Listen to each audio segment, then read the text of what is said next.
In the previous video, we explored how slowing down can reduce the spread of misinformation, but slowing down is only the first step.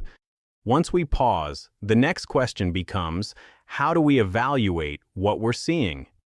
In this video, we'll focus on three connected ideas: sources, context, and credibility.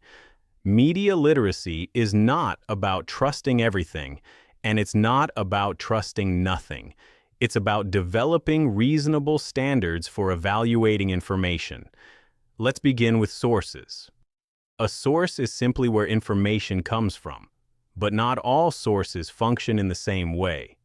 Some sources aim to inform, some aim to persuade, some aim to entertain, and some aim simply to attract attention. Understanding a source's purpose helps clarify how its content should be interpreted. When evaluating a source, it can help to ask, who is responsible for this information? What is their stated purpose? What incentives might shape how this information is presented? Incentives matter. Financial, political, or social incentives can influence how stories are framed, even when the underlying facts are not fabricated. Next, context. Information rarely stands alone.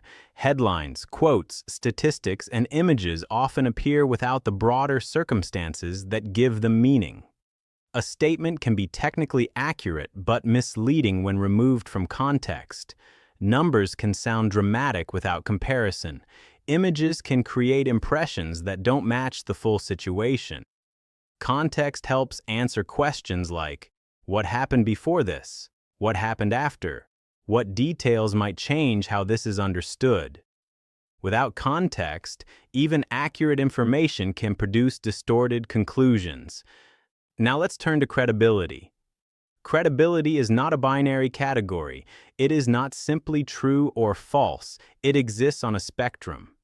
A credible source is transparent about its authorship, cites evidence, corrects errors when identified, distinguishes between reporting and opinion. No source is perfect. Errors happen. The presence of an error does not automatically mean deception. What matters is how a source responds to mistakes and whether it demonstrates consistent standards. It is also important to distinguish between bias and falsehood. All individuals and organizations have perspectives. Having a perspective does not automatically invalidate information. The question is not whether a source has a viewpoint, but whether it presents evidence honestly and allows claims to be examined. Media literacy requires avoiding two extremes. On one side is uncritical acceptance, assuming information is reliable without evaluation.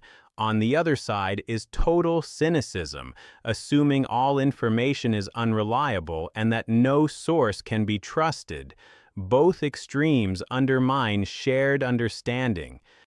Healthy skepticism asks questions without assuming bad faith. It evaluates claims without dismissing them automatically. It recognizes uncertainty without retreating into distrust. Developing this balance takes practice. Over time, patterns become visible. Which sources provide evidence consistently? Which rely primarily on emotional framing? Which acknowledge uncertainty? Which resist correction? Recognizing patterns builds judgment. In the next video, we'll explore a related challenge: living with uncertainty, and why resisting the desire for absolute certainty strengthens media literacy rather than weakening it. For now, remember this: evaluating information does not require perfection. It requires attention, context, and reasonable standards. Media literacy is not about knowing everything. It is about knowing how to look.